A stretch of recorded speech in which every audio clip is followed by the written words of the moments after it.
Hello everybody, welcome to the IEP Live Learn Lunch. This is our first Live Learn Lunch of 2021. I'm still not used to saying that out loud myself. It's actually the 45th in our series of Live Learn Lunches, and as you will see from behind me, I am in the middle of homeschooling as well as running these sessions. So I have a lovely glamorous helper who's just appeared behind me. So welcome to Zara as well. We're really excited about the programme for 2021. We've got lots of different things coming up for us from an employability perspective. We've got lots of 10 things guides from some of our corporate and strategic partners. We've got some labour market data coming up over the coming weeks. And we even have some, our IEP Talent Academy will be visiting us to do some recruitment tips and to help us coach people around digital job search skills. So please keep an eye out for the Learning Network bulletins that will be coming out over the following weeks. But the first 2 weeks, what I wanted to focus on is the thing that we always do in January, and that's thinking about our health. And it's been even more important this year because I don't know if you were like me, I spent a lot of time in the house eating food and not maybe moving as much as I should. So what I thought we'd start the new year off by doing is inviting some specialists in to help us. So this week we have Dean, who is joining us to look at physical health and nutrition. And next week, we're going to have a mental health in the workplace session, which will be delivered to us by a lady called Becky from the Learning Curve group. So a good one to join us for. So Val said hi, Dean. So you're getting some messages already there, Dean. So I'm going to hand you over to Dean, who is going to take us through what we can do during this third lockdown to stay active and to keep ourselves in top physical condition. So thank you, Dean, over to you. Well, hello everybody and welcome. This is my first of these, but it's lovely to see a few faces, and I'd like to welcome you all along today to my little talk. So we're going to be looking at COVID and its impact on our lockdown, but what we can do to help ourselves protect ourselves from COVID, but also in a slightly broader picture about health and fitness and your eating habits. And the reason we're looking at that is because we're all in lockdown, and that is due to coronavirus, which we all know about. So before we actually get into the meat of that, a little bit about me. My fitness journey and fitness career really started when I joined the RAF as a physical training instructor way back in the 1980s. Obviously, I was responsible for training recruits and educating them as well about how to keep fit, the importance of keeping fit, and food, lifestyle, nutrition, as well as all being operationally fit for the role in the Royal Air Force. As you can imagine, in that time, I did a lot of sports, used to coach and teach sports as well. And in particular, from my point of view, I was into weightlifting and powerlifting. And I used to be RAF champion, but I also used to be British champion as well for my weight class as a powerlifter. So that's something that I carried on through my Air Force career. The other side of the sort of being busy and keeping fit is the outdoor pursuit side, and I'm a qualified mountain leader. So when I'm not actually in doing all things fitness, I take myself away off to the mountains, and I'm looking to start, because that's a relatively new thing for me, so I'm looking to use that as another venture in taking people out on guided mountain walks and mini adventures outdoors as well. So my business today is D&G Personal Training. I'm just a one-man band, but I currently work out of Cardiff. I mainly work from a gym-based environment, and I do bespoke PT lessons. And again, pretty much sort of what I'm talking about today. So I specialise in strength and conditioning and sports nutrition coaching, as well as the everything to do with personal training. So some of this might be completely new to yourselves, and some of it might be something that you already know a little bit about. So I'm hoping to capture everybody in here and maybe give you some information that you might not know about. Okay. Great stuff. So we'll get started then. So COVID has impacted on every single one of us, and what the Royal College of Surgeons have noted, that this is from October of last year, that if you catch COVID and you have a severe bout of it, end up in hospital, if you're carrying a little bit more weight, so let's say you're overweight, then you are 40% more likely to die from that severe attack of COVID. Okay, if you end up in hospital, 40% if you are carrying a little bit of weight. If you are classed as severely overweight, then that 40% rises up to 90% chance of death if you were on an intensive care COVID ward. Now that's pretty striking, and that's also quite alarming as well. It's something that I didn't realize. So maybe if you've put on a few pounds over Christmas, because we all do, we all like to overindulge a little bit over the Christmas time, or if you've generally allowed the weight to creep on over, you know, months and years, whatever, in a busy lifestyle, and you're not quite as active as you used to be, to me, those statistics are really worth, you know, looking at and thinking, maybe it's time I did something about it. You know, take that step back and think that's quite serious. So that's a really good incentive to look at your health and fitness a little bit more closely.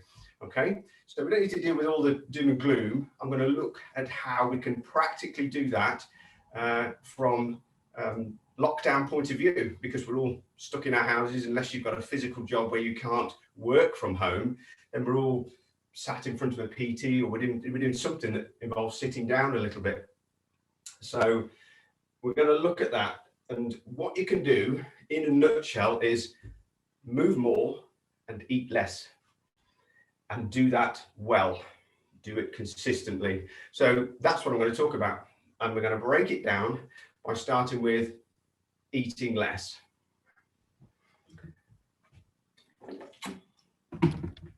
Okay, so it's not just a simple case of, right, I'm going to starve myself, I'm going to eat less, you know, and the weight will drop off me and I'll be super healthy and good to go. Okay, there's a little bit more to it. So the first thing you've got to do is want to do it. You've got to have a reason to do it. Obviously, the COVID information that I've just mentioned is a pretty good reason, but there might be another reason. There might be, you know, a special wedding coming up later on in the year, or a big birthday or something like that, where you want to perhaps look a little bit better, or drop the weight, feel good about yourself. So give yourself a reason to do it, and then put that date in your diary, and then look at setting a start date of when you go onto this plan or this change of habit. That's really important, because if you don't do that, one, you don't have a starting place, and two, you don't really know what you're doing it for and where you're going to end up. So that's really important. Set a goal, and then look at making a start and doing little steps towards that goal. So me, as an example, I need to lose 2 stone by 1st of April, because I've got a mate's big birthday coming up, and I want to show him how good I look. So 2 stone, 28 pounds, that's quite a bit, and that looks a hard thing to achieve by then. So what I'm going to do is zoom back into just 1 week and say, right, by next week, the goals I'm going to set myself are start looking at reducing my portion size, example. Number 2, I'm going to start taking a bit more exercise, and I'm going to do that 3 times a week. And number 3, I'm going to watch less television. So there are 3 goals that I can actively start and do next week. By the end of those 7 days, if I've done all of them, then I can put a big tick next to each one, and I'll start to feel really good about myself. Not only that, you may find that you've already lost a couple of pounds because you've just zoomed in on that week and made it happen.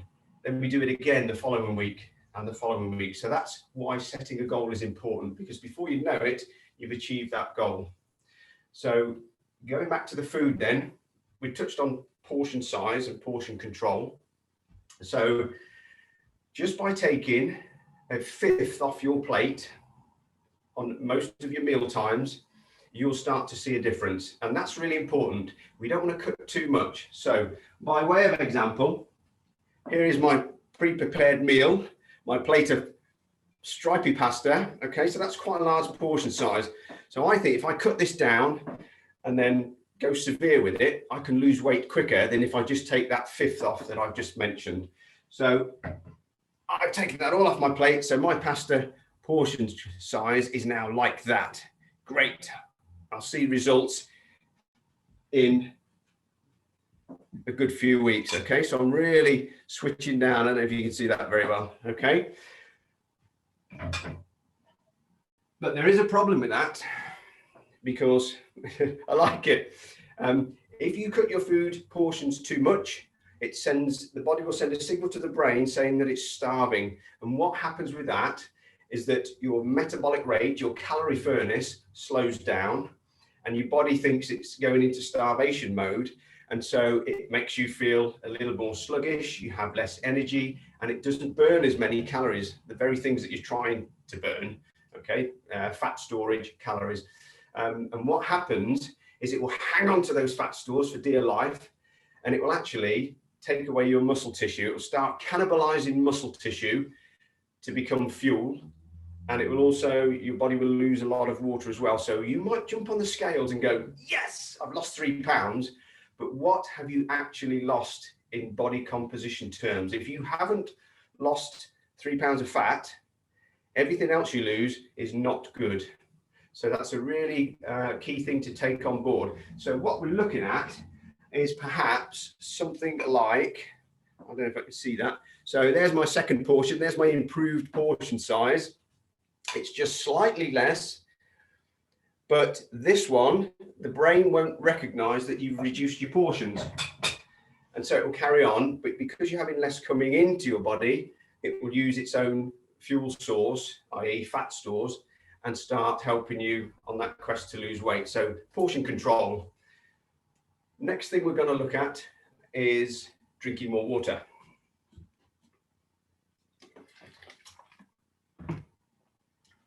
80% of us adults don't drink enough water throughout the day. There's a few there, give me a thumbs up. Excellent, that's great to see. Yeah, fuel and water is in every single cell of our body. So it makes sense that we need to just drink that. We're not talking tea, coffee, juices. We're talking plain, good old-fashioned water from the tap that costs us very, very little money. All right, you can have your tea and coffee, etc. on top of that, but we're looking to drink 2 litres a day, or at least minimum two of those water bottles with the graduation marks on, which are fantastic. Start with 2 of them and build up to 3. If you don't get enough water, you'll start to feel a bit grouchy and tetchy, and you'll tend to overeat, because dehydration signals, thirst signals, can often be mistaken for hunger. So a good tip is to have a glass of water about half an hour before you're due, especially a big meal, you know, your lunch perhaps, or your evening meal, that type of thing. So drink more water. It is absolutely key if you're looking to lose a few pounds. Okay, brilliant. Next one, I see 1 or 2 people I know this is favourite with. Eat breakfast every day. Yes, but I'm far too busy. Hey, you're not too busy to stop and have a banana. Okay, dash out the door with a cup of coffee, but take a banana with you and eat it if that's the very least you can do. Try and build in a little bit of time for some breakfast. Scrambled eggs takes about 5-6 minutes to make. If you can't make scrambled egg on toast, then try and get up 10 minutes earlier and give yourself that time. That is key. What are you looking after? You're looking after your health, so invest a little bit of time to make time for some breakfast. Really important as well. Sorry, I've just got a quick question there, Dean. I'm really sorry to interrupt you. I know as someone who's done this before, I think sometimes I'm guilty of thinking, well, I'm trying to control my portion sizes. I'm trying to reduce calories, and breakfast is, well, I haven't really got time, so that will save some calories. Yeah. That's really possibly the worst thing that we can do then.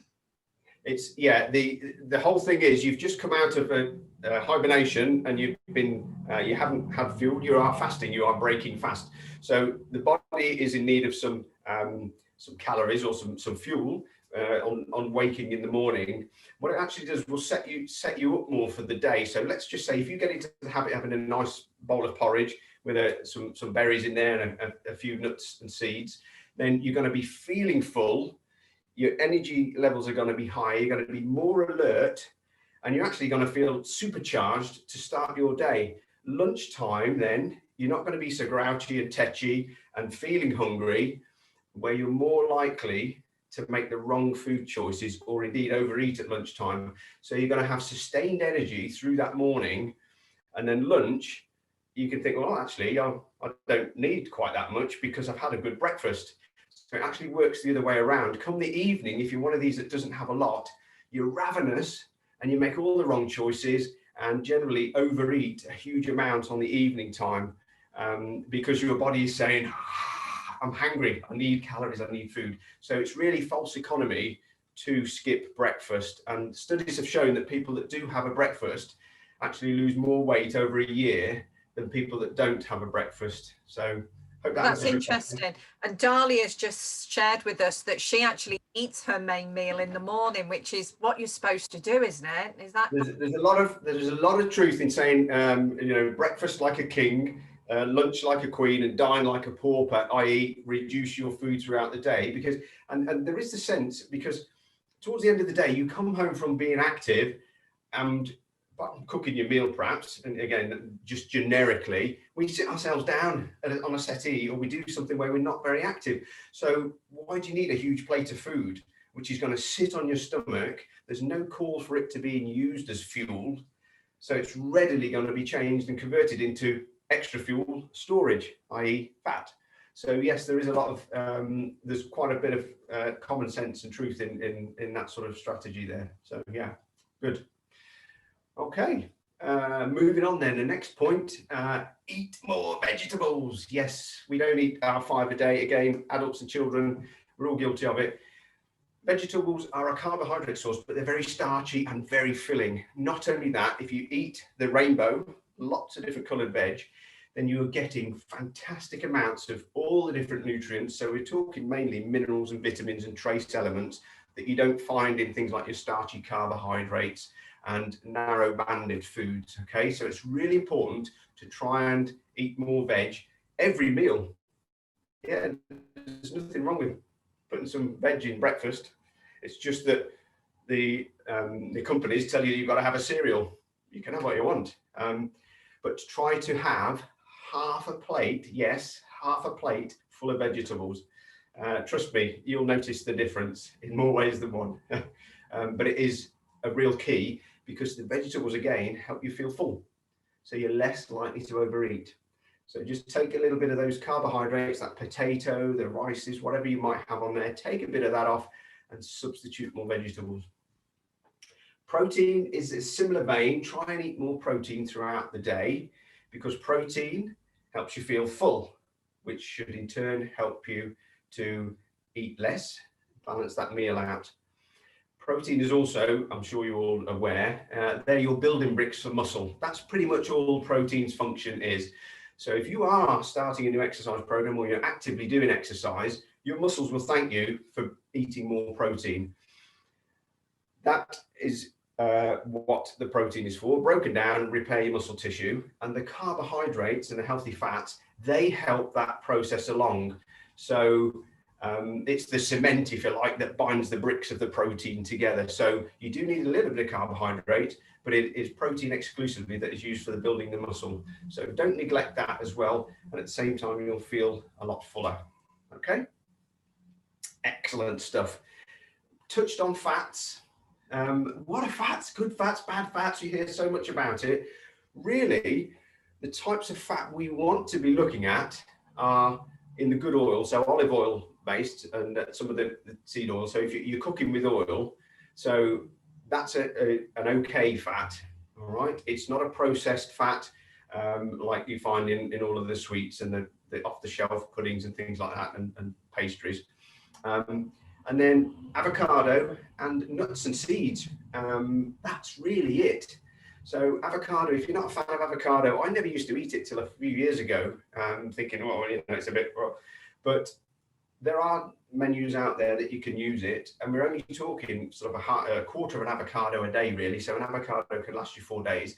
I would suggest trying it. It's really good as a starter with something like smashed avocado, mash it up, and add it with scrambled eggs and a little bit of chili flakes, something like that, because then you get used to the taste, and it's a way of drawing in those healthy fats. Nuts are the same. I'm guessing some people have nut allergies. That's a tricky one, but a portion of nuts is just a small palm of your hand. because it is a fat, it's quite high in calories. So you don't need tons of it. Oh, it's really good, I'll eat loads and loads and loads, because you can be overeating. Any excess calories, the body will not shift. It will hang on to those for that lean winter. So all it does is just add to your fat stores. So really what we're trying to encourage is for that not to happen. We want to use some of our fat stores up. So we just got to be careful about how much we do eat. Okay, so give the body a chance to use what it's got, and it will. Okay.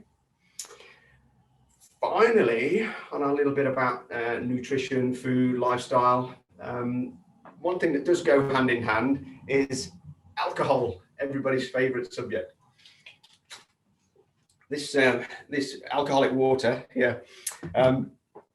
Alcohol, we all love alcohol here, and we tend to think, yes, get home of an evening, I'll have a glass of wine, or I've had a hard day, where's the bottle, where's the wine, whatever, or I'll have a little G&T. All right, it's really not a good thing if we're having that on too regularly, especially if we, like a glass or two. A few facts about alcohol for you.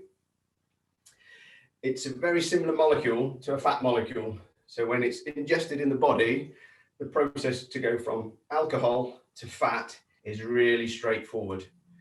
And what it tends to do is sit around our middle.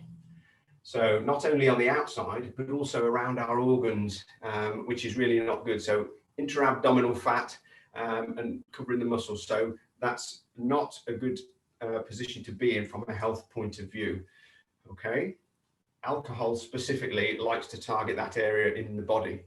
So very few calories to convert it. That's not good. Alcohol molecules stop absorption of protein molecules. So you're doing your bit of exercise, you're looking at, building a little bit of muscle, you're eating the extra protein, and then you go and have a couple of glasses of wine or that beer, whatever, and you just scupper what you've just done for the day, because the alcohol will attack your protein and stop you building or certainly hamper the progress of building muscle tissue. So it really hurts your gym sessions. So then if we wind that back a bit, we can go, why have I just put myself through that hour of pain and thrashing around and getting hot and sweaty? And I've just undone it all by not being able to go without that glass of wine. Look at your reasons why you are taking that alcohol.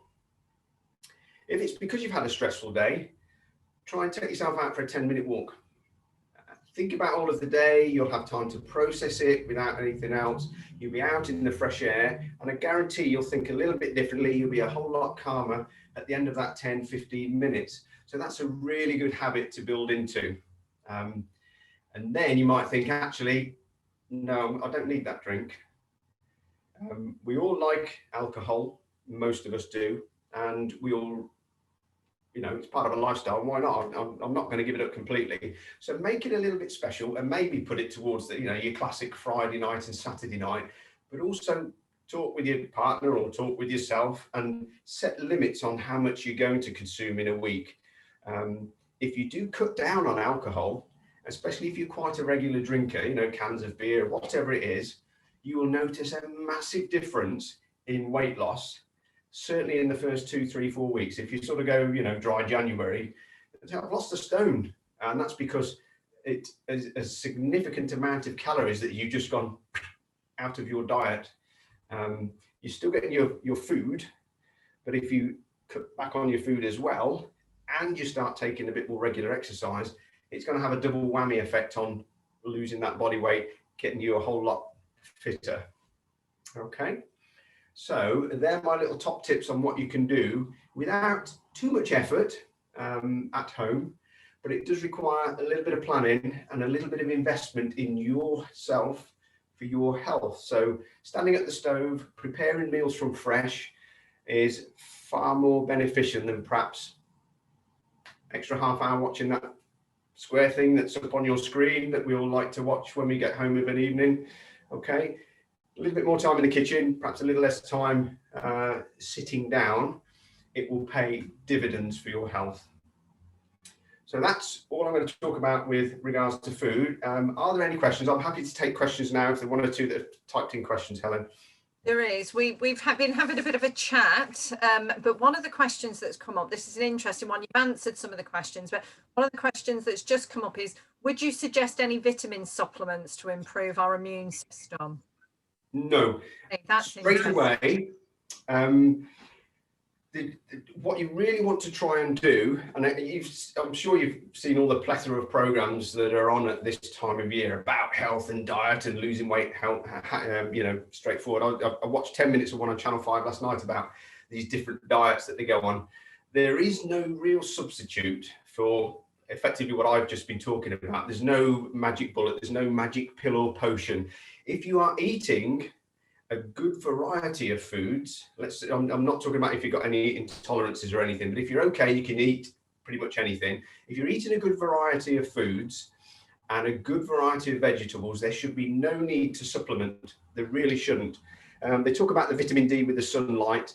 Yes, I get that with the winter months and people having the SAD syndrome there, things like that, seasonal affective disorder with lack of vitamin D from sunlight. But generally speaking, there isn't a huge need, notwithstanding a few personal conditions and issues. If you were, I'd say, if you think, well, I feel I should have a multivitamin, then have a good quality multivitamin that has got the small trace elements, the smallest trace elements and vitamins that you don't normally get, things like your cobalt and that's manganese as opposed to magnesium. But again, if you do eat well, then there shouldn't really be a need to supplement. Okay, thanks for that, Dean. Louise just said, interestingly, the government are sending those that are shielding vitamin D tablets, but you've mentioned there that vitamin D is probably the one that most of us in the Northern Hemisphere struggle with, don't we, in the winter? Yeah, that was really interesting, and we'll pop that in I might get you to share some of those facts around the high quality ones, what you're looking for. So manganese instead of magnesium, because I didn't know that. Maybe we can. Yeah, just if I'm throwing a few brands out there, I'm not sponsored by any of the brands, but if you go to Holland and Barrett, things like Centrum, is it the 24 and things like that, what you want to look at is that they're not just, if you get two and compare them, if one has got a lot more what they trace elements, really tiny amounts of all the small, do we have that in our body? Then they're the ones to maybe look for. And yes, they are a little bit more expensive than, lesser known brands, but that's what you're paying for. And that's the point of taking that multivitamin. If you think, actually, I'm not getting that through food. But as I said, if you even 3 Brazil nuts, the selenium in there's radioactive elements in Brazil nuts, but it's all stuff that our body needs and uses. So you don't need a lot of these nutrients, and a lot of it you can get, just with having a spoonful of a food, or one small head of broccoli, that type of thing. So yeah. Brilliant, thank you. And I'm guessing with those Brazil nuts, you're going to tell me that the chocolate covered ones we got for Christmas aren't what you've got in mind. You're going to go proper Brazil nuts, aren't you? I tell you a brilliant shop, Lidl's, do all the individual packs of ready sealed nuts, and they're really good value. And that's what I buy. I'll buy the walnuts, the almonds, Brazil nuts, and so on. And you can pick and choose, or you can get a multi-pack. Again, that's just something else where you don't have to pay the earth. Okay, brilliant. Thank you. Well, I'll stop interrupting now. So those are questions covered. I will let you move on. Okay, so the next part, what we're going to talk about is for you to get a little bit active. Now, this might sort of scare a lot of people, but it really makes sense. Again, I'm sticking with the theme of weight loss, because a lot of people do try and are always sort of constantly thinking, I need to go on a diet, I need to shift a few pounds.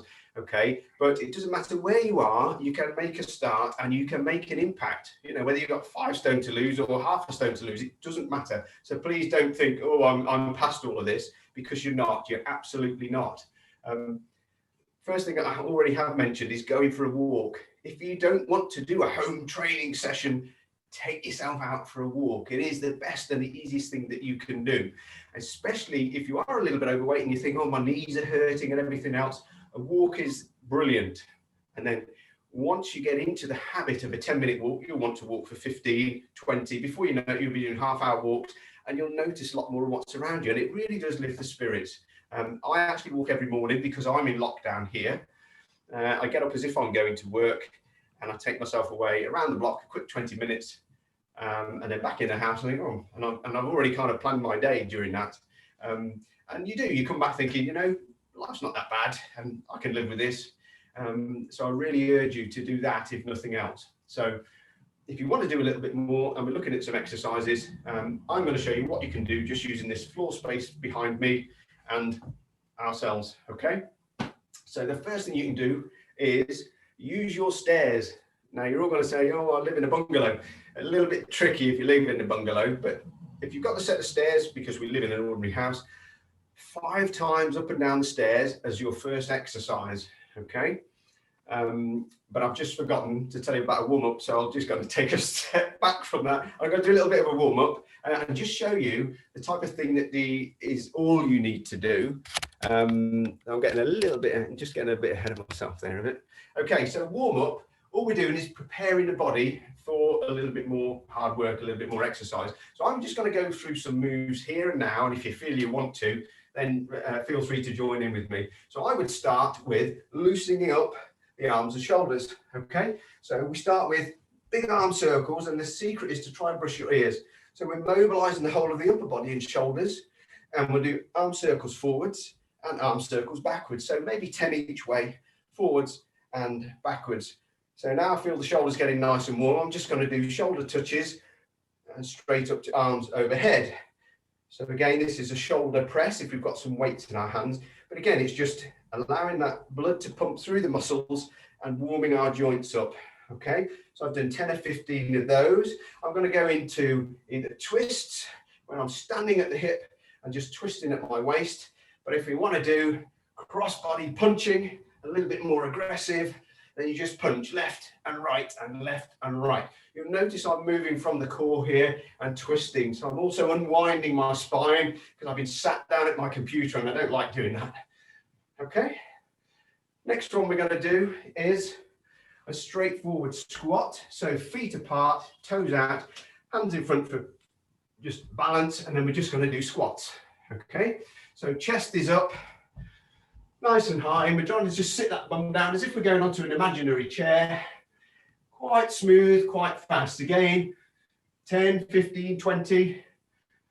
So we're going to loosen up the hip, the knee, and the ankle joint there. And also, you can hear me now, I'm just starting to breathe a little bit heavier, and I can feel that blood because my heart is pumping harder. So that's pumping the blood around the body. Another one we're going to do is the old-fashioned hands on your backside. We're going to do heel flicks, heels up to bottom. Again, this is working the back of the legs, heart and lungs, and getting us feeling nice and warm. That's why I'm sitting still, because I'm the only one that's got a video on. I think we should all put our videos on and all join in. I'm happy. Good point, Sam. I am sitting still, and I should all join in with the exercises, I promise. But that's fine. I'm hopefully just giving you a visual idea of something you can do. So if you feel you need to do more of that, then you can just carry on a little bit longer. But the whole idea is that you're feeling a little bit warmer. If you've got any niggles, they'll show themselves when you're doing a warm-up. Say, oh, I've got to be careful of that shoulder because and that's a little bit stiff and so on. So that's the whole purpose of a warm-up, okay? When you've done that, you're straight into your 5 times up and down your stairs. So when you come up the stairs, you can take 2 at a time. So we're taking bigger steps. We're working the heart and lungs, and we're working the legs a little bit more. 5 times up and down your stairs. So that's exercise number 1. And then exercise number 2, we're going to do those squats that I've just done. Okay. So again, comfortable. And then we're just going to go down, squats. We're trying to sit as low as possible, but we want to keep those heels flat on the floor as well. Okay. Chest is nice and high. Think about lifting shoulders up first, and then you bring your hips and your bottom through. All right, so if you're doing these along with me, then let's look at 10 to 12. If you're doing them a little bit faster, then take it up to 15. So that's the squat. Heart and lungs, a little bit of core, then obviously legs, hips, and bottom. So it's a big mover, big calories. Big movement, big calories, okay? Excellent. So a little bit of upper body. Next, we're going on to press up. Again, I hope you can all see me there. I think I've got my floor space enough. Good old fashioned press up, just watch me.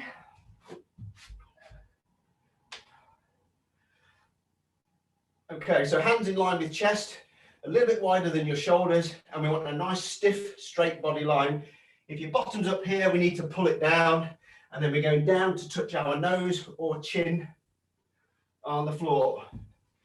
Okay, so we're looking at it nice and smooth, down and up, down and up. Okay, press ups. So that's going to work chest, a little bit of shoulder, and a little bit of arm as well. And if you're holding your body, then you're going to work your core as well. Okay, I'm going to adopt this sort of position because I'll keep changing the screen otherwise. Dean, sorry to interrupt, but I think it's a really, while we're here, so Val said something that I am the same with this, really, I'll be honest.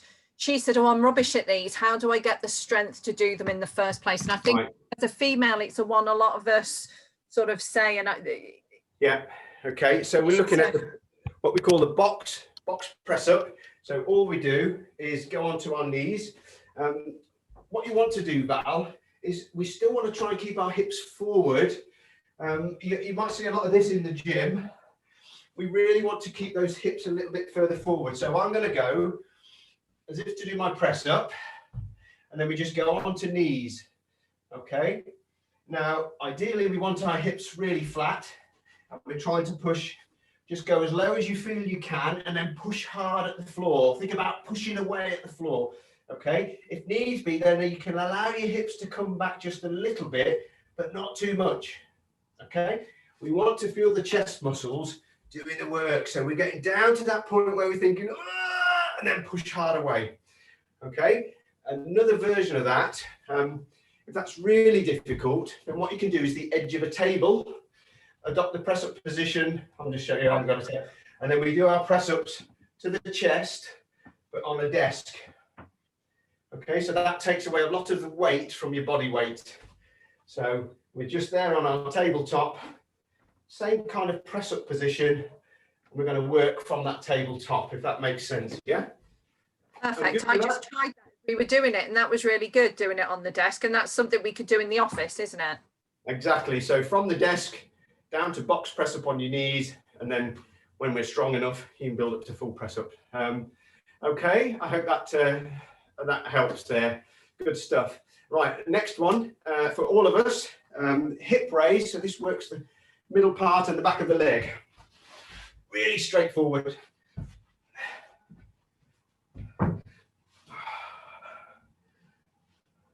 So all I'm doing, lying down on the floor, heels are quite close to bottom, and then I'm pushing, lifting the hips as high as I can, but I'm squeezing my glutes here, squeezing my bottom, flat line, and then back down, up, squeeze, and lower. Okay, so hip raise, up, squeeze, and lower. So hold that fraction of a second, half a second, really squeeze, and you'll find it works your bottom muscles, which don't get an awful lot of action unless we're really striding out, and works the back of the legs as well. Okay, we are staying with a slightly more dynamic one next. So burpees and star jumps.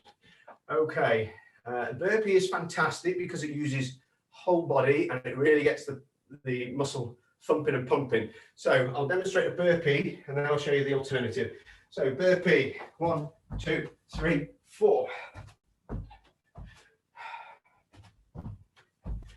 So if you want to have a go, but you're not sure, 4 stages. First one is down to this tuck. 1, 2, 3, 4. 1, 2, 3, 4. Do them as slow as that, and then you will pick up gradually at the speed. So it's down 1, 2, 3, 4. Okay, a nice steady rhythm. That's far too advanced and you think, whoa, that's not me just yet. Then good old-fashioned star jump is a good alternative. Try and stay light on your toes, and you'll still feel your heart and lungs working well on that one. Okay, the burpee might be a bit advanced, so star jump's good. If you want to go burpee but the floor is too low, then if you have something like a step box or a low coffee table that won't move, you can put your hands down onto the coffee table, so you're about, you know, this high off the floor, whatever. So it's not as far and as awkward to go that low. Once you build the strength up, then you can take it down to a full burpee. But they are fantastic exercise and a huge calorie burner because you're moving your whole body.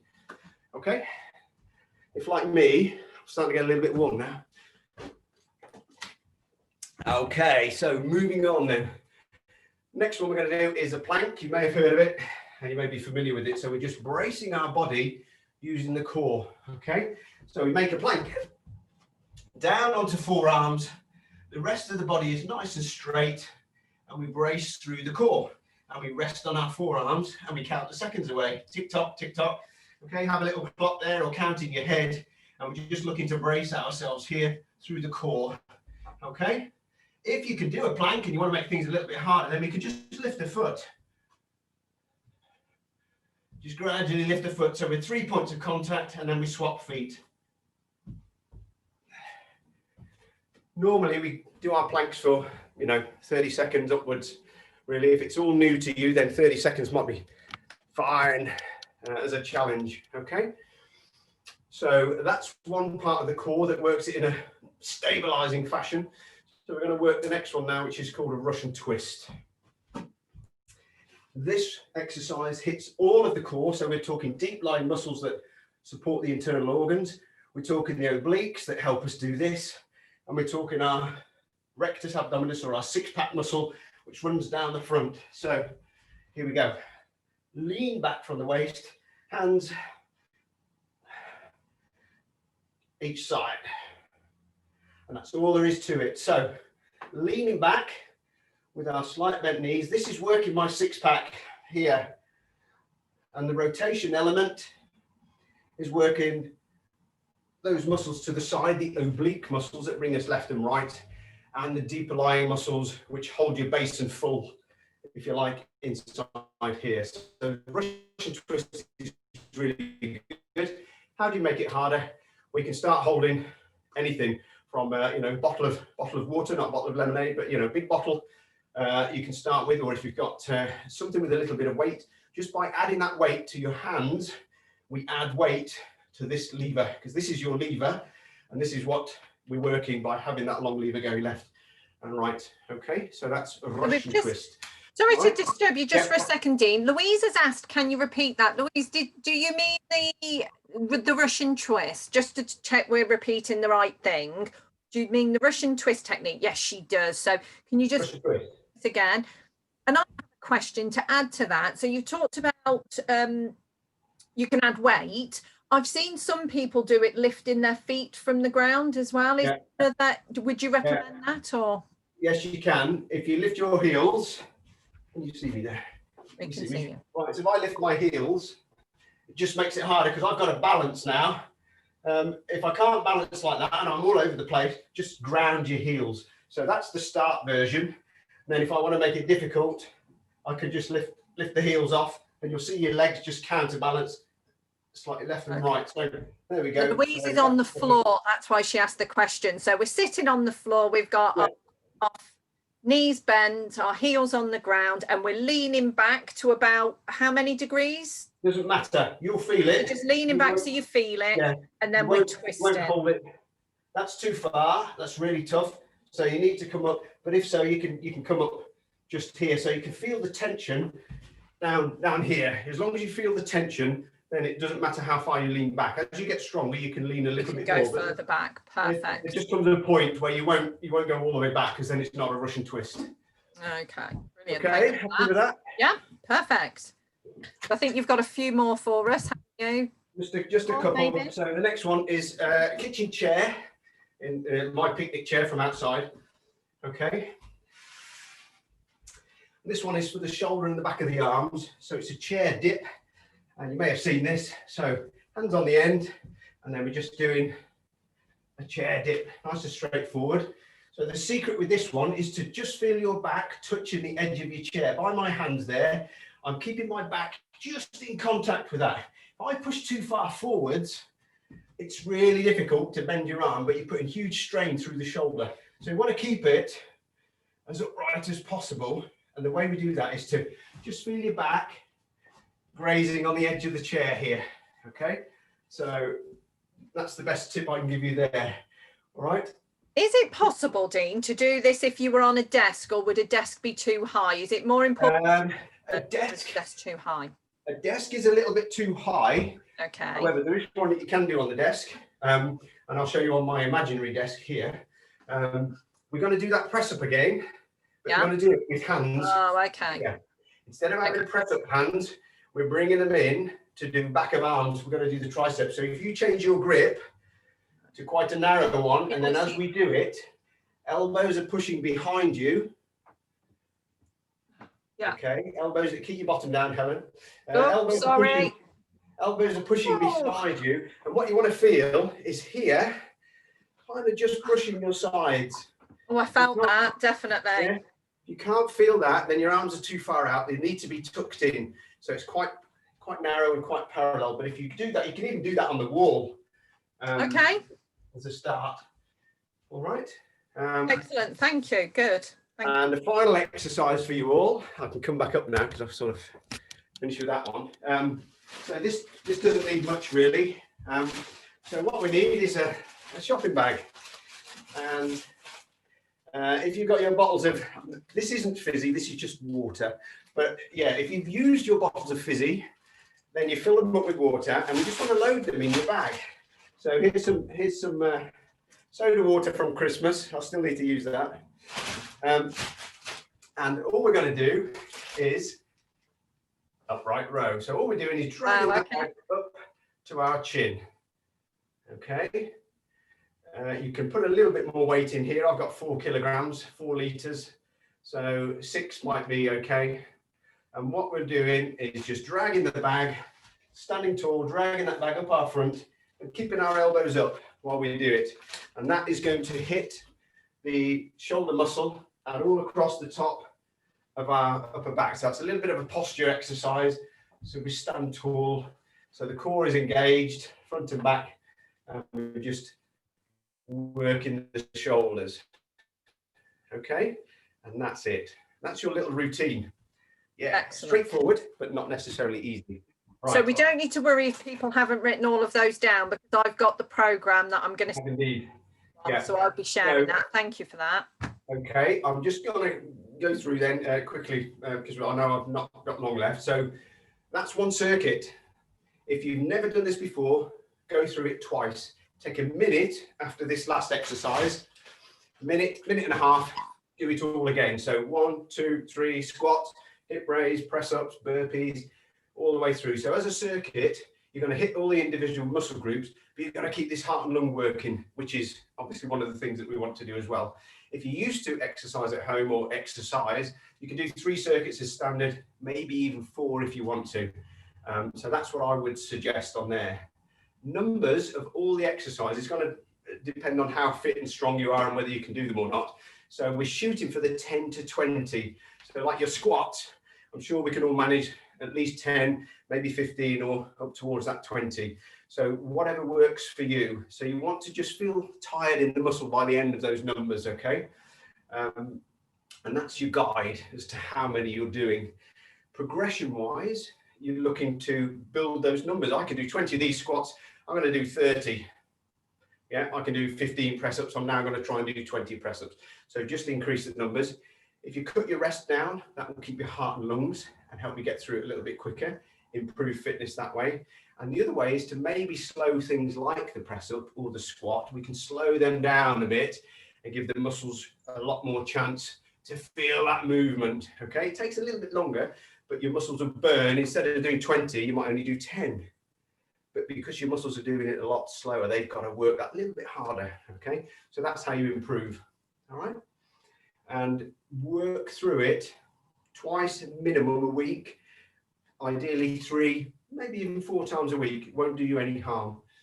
Okay, excellent. So I'm going to encourage everyone that's on today's session. I'll commit to that, and I'm going to encourage everyone that's on today to try and do that. And I'm going to keep in touch with you all and see how we're getting on and if we're seeing some difference is, and I can share that with you, Dean. So before we move on, because I've got a couple of questions before we move on to that then. So once we've done that, what about stretching? What would you advise for stretching? Okay, stretching, it is important, but it's not the be all and end all. Only stretch when you've finished your session. And really, we're looking at lower body. The big ones really are the backs of the legs and the hamstrings. So the classic one that you all perhaps know is, brace on a wall and do the old single leg stalk. So we're trying to keep straight up and pull your knee up behind yourself and feel the stretch down the front and over the hip joint here. Okay, so standing tall, pulling that leg up, hip joint. And then the other one is for the hamstrings. So hamstrings, there's a couple. Push your bottom out, keep your back nice and flat, and just push. And you'll feel this really pull. The classic one is lying down. We're all working hamstring. So lying down, and then you can pull this leg, and you'll feel the stretch down here. Try and keep this leg on the floor, and then swap sides. So that's no strain on your lower back at all. So that's probably the easiest one for hamstrings. Really, and the other one that you've perhaps seen is where you do that for hamstrings. But again, so we're doing it one leg at a time. You're bending the back leg and pushing down through the bottom, and you're stretching this hamstring here. Okay, and then swap leg, do the same again. 10 to 15 seconds, 2 or 3 times each. Okay, fantastic. So that's really it. You can stretch across here by pulling your elbow across your front as much as you can. But you've got to do it quite well to feel the stretch here, but they're not as important really as the hips and the legs. So there's plenty out there online that you can look at, but yes, do it after your session, not before. Not before. Okay, because that's something people used to do, didn't they? Or often people. Yeah, I'll stretch as a warm-up. No, warm-up is warm-up, stretching is stretching. Two totally separate things. Okay, brilliant. Thank you for that. So I've got a couple of questions for you. We've only got a couple of minutes left. So if anyone else has any questions, pop them in the chat very quickly now. But we've had a couple of questions. One of them I think we started to look at earlier. So we've had a question around overcoming apathy. Now, I know you said earlier about setting goals and chunking the goals down, so lots of successes away, but are there any other tips that you can give us to sort of, for those of us who maybe don't spring out of bed in the morning and want to exercise? Okay, yeah, you've got to have a reason. You've got to look at what's your driving and your motivating factor. So I don't know whether it would be look at what people haven't got, or somebody off that's far worse off than you, and think, don't be such a lazy man, of course you can get out of bed, right, just do it.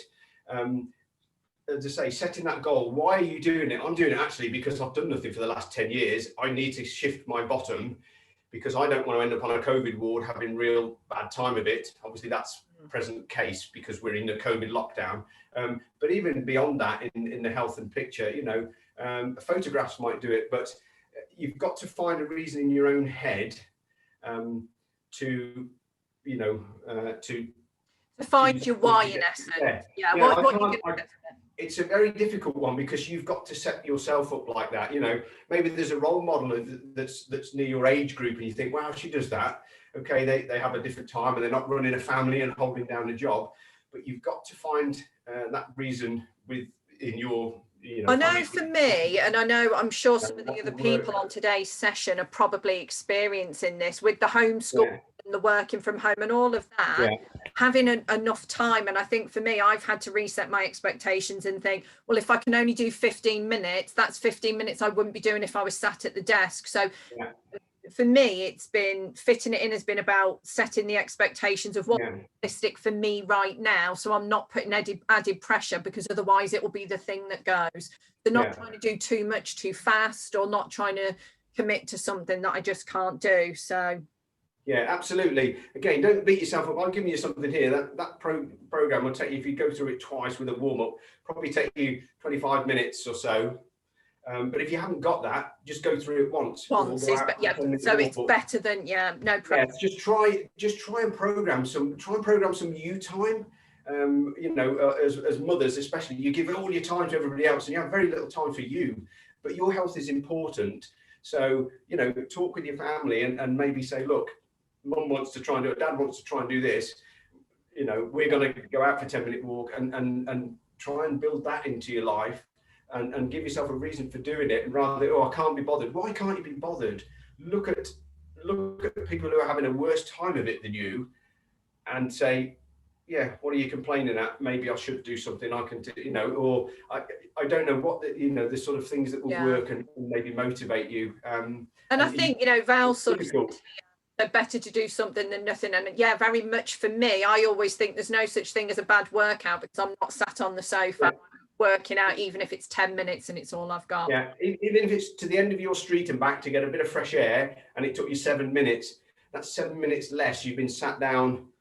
As I said, for me, the big thing is, I know a lot of us, it's a culture in England, we sit and watch a TV of an evening, and I think at the moment there isn't actually an awful lot on. So if you think, I'll catch up Emmerdale later, I need to get out and walk for that 20 minutes, it's really worth investing that time. It's really interesting. I was reading some research recently, and actually I think it was included in a Bill Bryson book on the body, and everyone, if you haven't read it, read it, it's amazing. Yeah. There was research conducted, and what they had people do was get up during the advert breaks of the TV every evening and walk around, and all of those people improved cardiovascular fitness and lost weight just by getting up and moving for the 90 seconds to 3 minutes that the advert breaks were, and it was massive. And these were even people that did a lot of exercise in the day but then sat around in the evening, and they found that just by standing up and moving around during the advert breaks they improved their health. So I thought that blew my mind. So I don't want that's really all good. those ones, but I do it now. One quick question, because I'm aware of time before we lose you. Clive's asked about endurance, the approach to building endurance. How do we go about doing that? Well, just do what I've said on the circuit time, do it more. Now, if you're going for your walk, they generally need to be longer walks, but don't get carried away with endurance.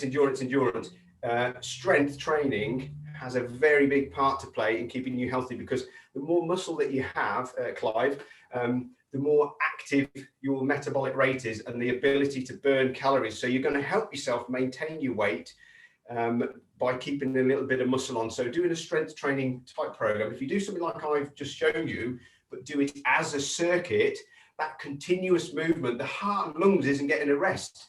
That is building endurance, and the exercises are building your muscles. So they sort of go hand in hand, and then brisk walk 3 times a week, or jogging, whatever, and that's the way I would approach it. So it's got its place, but it is not the holy grail. And for those of us who aren't looking to build muscle, this will strengthen our muscles and build muscle tone and strength conditioning, but we're not going to get... No, you will not. When it's just a term, you are building muscle, the very fact that you're trying to do, you're doing press up. So toning, yes, is all good. Sculpting, yes, that's what you are doing with your body. Unless you hit the gym and start with all the big weights and everything, you're not going to end up looking like a Russian female shot putter that you don't want to look like at all. And that's a promise. Even the guys, you won't look like that either. Oh, that's brilliant. Well, we have no more questions come in at the moment, but that's been a fantastic session. Okay. Thank you very much, Dean. Right. Well, yep. Yeah, I'd just like to say thanks very much for joining me. I hope you've learned something from today. I hope you've got a little bit out of that. And it may be your light bulb moment to maybe start doing a little bit yourself, in which case then power to your elbow. So get to it, and good luck, everybody. And thanks for joining me today. No, thank you. And thank everyone that's joined us today. And thank you, Sam, for getting me out my chair for a little bit earlier. It's been great to have you here. As I've said, I'm going to keep in touch with you all. I'm going to send you all an email with those details on from Dean. So the program's on there and all his top tips. But I'm also going to challenge you all to have a go at this, and let's keep in touch, the group of us here, and find out how we're getting on over the coming weeks. We can also ask each other for tips, and if any of us are struggling with the technique on any of them, I'll get in touch with Dean and I'll ask him if he can give us a little pointer if there's anything that we're particularly struggling with. I'm seeing lots of chat messages come in, Dean. People are being shy and they're not taking themselves off mute. But thank you very much. They're looking forward to receiving the programme. They are going to do it, and they've found the session really helpful. So thank you for that. Thank you to everyone. Hope to see you next week, and we'll be looking at mental health in the workplace. So another really on topic session. So if you can spare us the time next Wednesday, do come along. And do remember, for those of you who are IEP members, which will all be, you can record this as CPD. You can record it as your CPD points. So do make sure you're doing that also. So thank you, everybody. See you next week. See you, Helen.